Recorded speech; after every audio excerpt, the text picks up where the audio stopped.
जब आराधना सच्ची होती है तो क्या होता है? क्या आराधना केवल एक क्रिया है या उसमें ऐसी सामर्थ है जो जीवन को बदल दे? प्रभु यीशु के मधुर और पवित्र नाम में आप सबका स्वागत है। परमेश्वर की इस महान उपस्थिति में आप सभी को जय मसीह की। प्रिय भाई और बहनों, पिछले 2 भागों में हमने समझा कि आराधना केवल नाचना, गाना या किसी भी तरह का बाहरी प्रदर्शन नहीं है, बल्कि ये हृदय की सच्चाई, आत्मा का संबंध और आज्ञाकारिता के साथ पूर्ण समर्पण है। अब इस तीसरे और अभी के लिए अंतिम भाग में हम समझेंगे जब आराधना सच्ची होती है तो उसमें कैसी सामर्थ प्रकट होती है। और सबसे पहले यह समझ ले, सच्ची आराधना का केंद्र कोई तरीका या कोई शैली या अपने द्वारा बनाई गई कोई क्रिया या तरीका नहीं है, बल्कि स्वयं प्रभु यीशु मसीह है।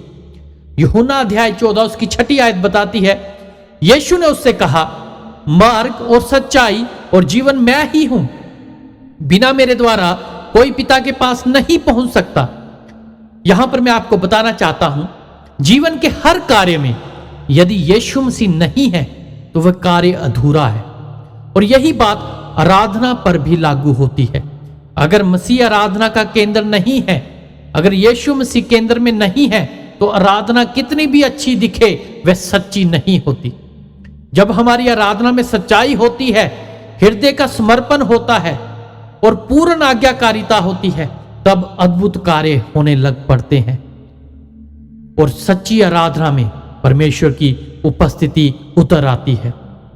भजन संहिता अध्याय 22 उसकी 3 आयत हमें बताती है, परंतु हे यहोवा, तू जो इज़राइल की स्तुति के सिंहासन पर विराजमान है, तू तो पवित्र है।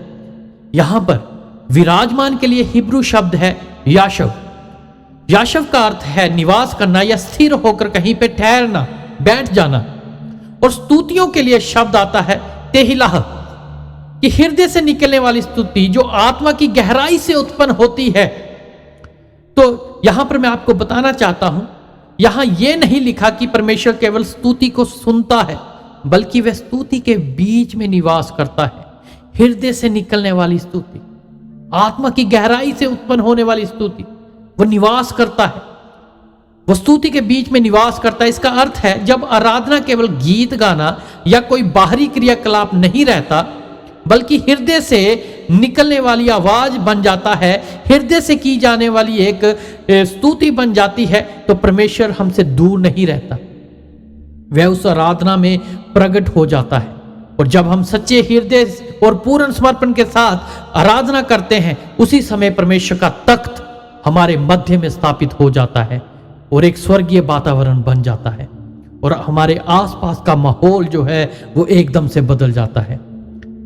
जैसे कोई मेहमान औपचारिक बुलावे पर आता है, आपने किसी को बुलाया और वो कुछ समय बैठकर चला जाता है, लेकिन उसी स्थान पर आपका किसी के साथ हृदय से समर्पण है, हृदय के साथ प्रेम है, सच्चाई और अपनापन है, तो वहां पर आपने किसी को बुलाया है, तो वो व्यक्ति वहां पर ठहरता है, रहता है और कुछ समय बिताता है।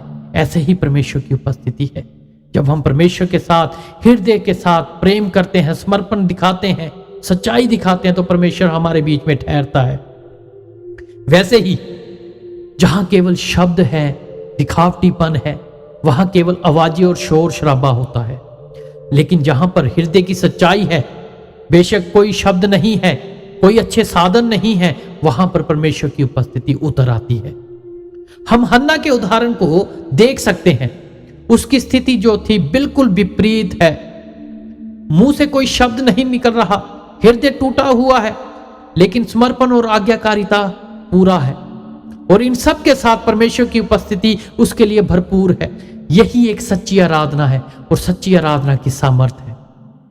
लेकिन यहां पर एक बात स्पष्ट समझ लें, सामर्थ आराधना में या केवल शब्दों में नहीं, सामर्थ हमारे किए गए क्रियाकलापों में नहीं है, लेकिन सामर्थ उस परमेश्वर में है जिसकी हम आराधना करते हैं।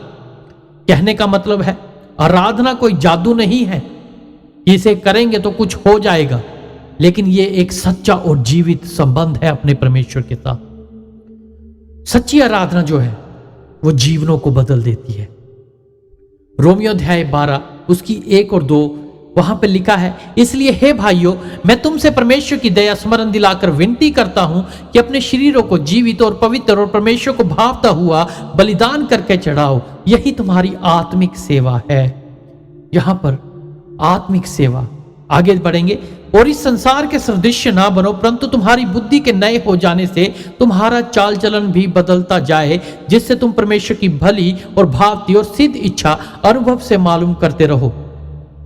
यहां पर हमने जो देखा आत्मिक सेवा, इसके लिए एक यूनानी शब्द है जिसको हमने पिछले भागों में भी देखा, लोगिके लात्रैया, और इसका अर्थ है समझदारी और सत्य पर आधारित आराधना। और यहां पर दूसरे जो हमने शब्द देखा बदलता जाए, उसके लिए एक शब्द है मेटामॉर्फो। ये शब्द जो है ये यहां पर हमने समझना है, ये मेटामॉर्फो जो है ये अंदर से रूपांतरण के बारे में है। जैसे एक कैटरपिलर है जिसे हम इल्ली कहते हैं, उसका एक रूपांतरण होता है। वो पहले कैटरपिलर होता है लेकिन बाद में तितली बन जाता है। मतलब कि समझदारी से आराधना करो और आराधना की सामर्थ्य से रूपांतरित होते जाओ। यही बात हमें इन आयतों में समझ आती है। इसलिए हम समझ सकते हैं सच्ची आराधना केवल कोई भावना नहीं है, यह एक परिवर्तन की प्रक्रिया है। जब हम सच्ची आराधना करते हैं तो हमारे अंदर कुछ परिवर्तन आने लग पड़ते हैं।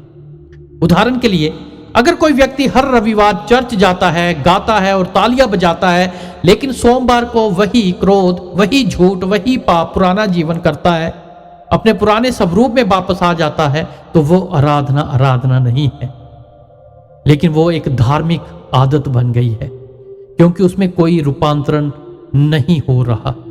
लेकिन अगर कोई व्यक्ति परमेश्वर के सामने आराधना में झुकता है और समर्पण में रहता है, और धीरे धीरे उसका स्वभाव, उसका मन, उसका जीवन बदलता रहता है, तो यही सच्ची आराधना है और आराधना की सामर्थ्य है जिसमें परमेश्वर काम कर रहा है। यही है रूपांतरण, जीवन में बदलाव। और सच्ची आराधना जो है वो बंधनों को तोड़ देती है। प्रेरितों के काम अध्याय 16 उसकी 25 और 26 आयत हम देखेंगे। आधी रात के लगभग पौलुस और सिलास प्रार्थना करते हुए परमेश्वर के भजन गा रहे थे और बंधुए उनकी सुन रहे थे कि इतने में एकाएक बड़ा भूडोल हुआ, यहां तक कि बंदी गृह की नेव हिल गई और तुरंत सब द्वार खुल गए और सबके बंधन खुल पड़े। यहां पर मैं बात कर रहा हूं, सच्ची आराधना बंधनों को तोड़ देती है। पौलुस और सिलास प्रार्थना और भजन कर रहे थे और सबके बंधन खुल गए। भजन गा रहे थे, इसके लिए यूनानी शब्द है हुमनेओ, अर्थ परमेश्वर की स्तुति में गाना, हृदय से स्तुति करना। वो हृदय से परमेश्वर की स्तुति कर रहे थे, परमेश्वर के भजन गा रहे थे। वे चर्च में नहीं थे। देखिए यहां पर वो चर्च में नहीं थे, किसी विशेष स्थान में नहीं थे, लेकिन वो जेल खाने में थे। फिर भी उन्होंने आराधना की और वही आराधना उनके लिए सामर्थ्य बन गई। आराधना के लिए कोई विशेष जगह या विशेष क्रियाकलापों की जरूरत नहीं, बल्कि हमारे हृदय की जरूरत है, हमारे समर्पण की जरूरत है। पौलुस और सिलास के बंधन खुले उनके हृदय के समर्पण और उनके परमेश्वर के प्रति प्रेम के कारण। उदाहरण के लिए, जब सब कुछ ठीक हो तब परमेश्वर को धन्यवाद देना बहुत आसान है, लेकिन जब सब कुछ टूट रहा हो, परिस्थितियां विपरीत हो, और फिर भी आप परमेश्वर को समर्पित रहते हो और उसकी आराधना करते हो और उसको पुकारते हो, जैसे पौलुस और सिलास बंधनों में है लेकिन फिर भी परमेश्वर को पुकार रहे हैं, तो ऐसी ही आराधना जो है आत्मिक संसार को हिला देती है। इसलिए मैं कहना चाहता हूं, जहां सच्ची आराधना होती है वहां जंजीरें टिक नहीं पाती, दरवाजे बंद नहीं रह पाते। आज अगर हमारे जीवन में परेशानी है, हमारी परिस्थितियां बिगड़ी हुई है, और यदि हम सच्ची आराधना करते हैं तो आज हमारे बंधन भी टूटते हैं। यह है आराधना की सामर्थ्य। यहां एक बात और ध्यान में रखना है, पौलुस और सिलास ने सभ्यता में रहकर आराधना की, बिना किसी बाहरी क्रियाकलापों के, और परमेश्वर का वचन भी हमें यही सिखाता है। पहला कुरिन्थियों अध्याय 14 उसकी 15वीं आयत बताती है, सो क्या करना चाहिए? मैं आत्मा से भी प्रार्थना करूंगा और बुद्धि से भी प्रार्थना करूंगा, मैं आत्मा से गाऊंगा और बुद्धि से भी गाऊंगा, और इसी प्रकार पहला कुरिन्थियों अध्याय 14 उसकी 40वीं आयत कहती है, पर सारी बातें सभ्यता और क्रमानुसार की जाए।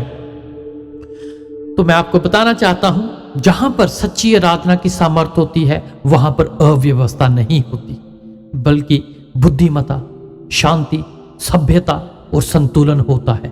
क्योंकि मेरा और आपका परमेश्वर गड़बड़ी का परमेश्वर नहीं है, वो शांति का परमेश्वर है, वो सब कुछ व्यवस्थित रखने वाला परमेश्वर है। आगे बढ़ेंगे। सच्ची आराधना जो है वो शांति और स्थिरता देती है। यशाया अध्याय 26 उसकी 3री आयत में लिखा है, जिसका मन तुझ में धीरज धरे हुए है उसकी तू पूर्ण शांति के साथ रक्षा करता है, क्योंकि वह तुझ पर भरोसा रखता है।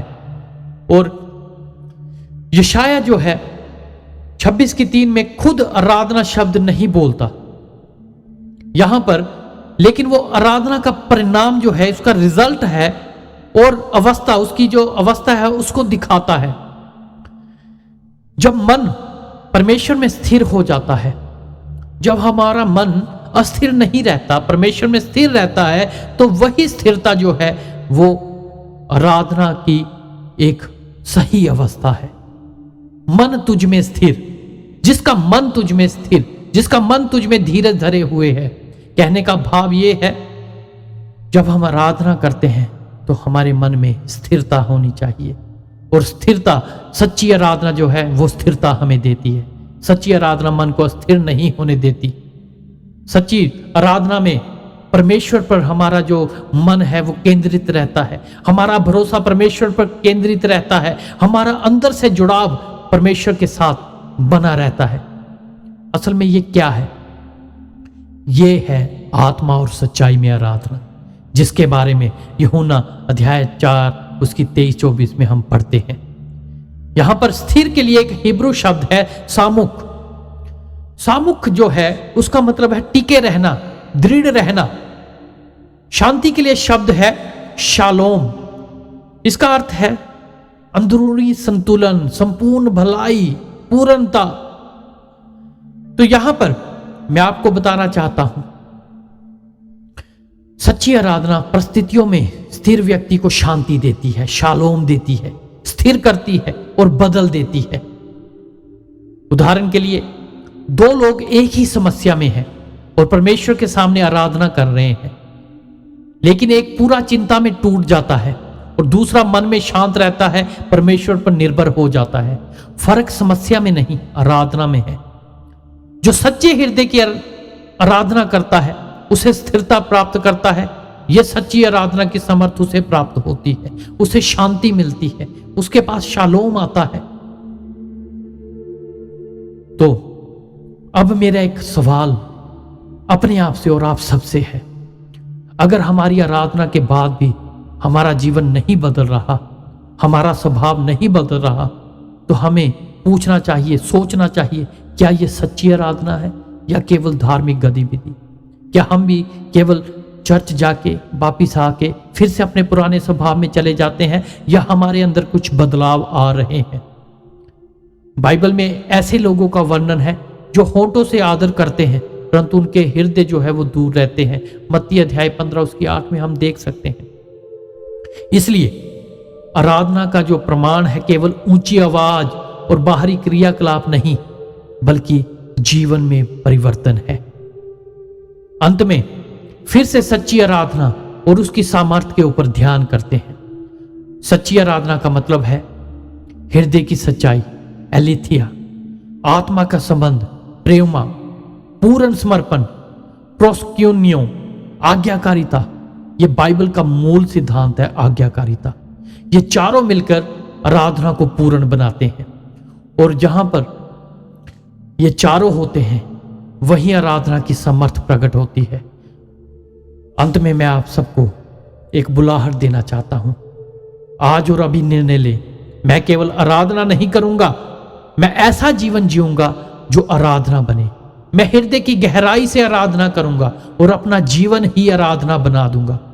आज परमेश्वर को हमारी आवाज नहीं चाहिए, हमारे क्रियाकलाप नहीं चाहिए, उसे हमारा हृदय चाहिए, उसे हमारा समर्पण चाहिए।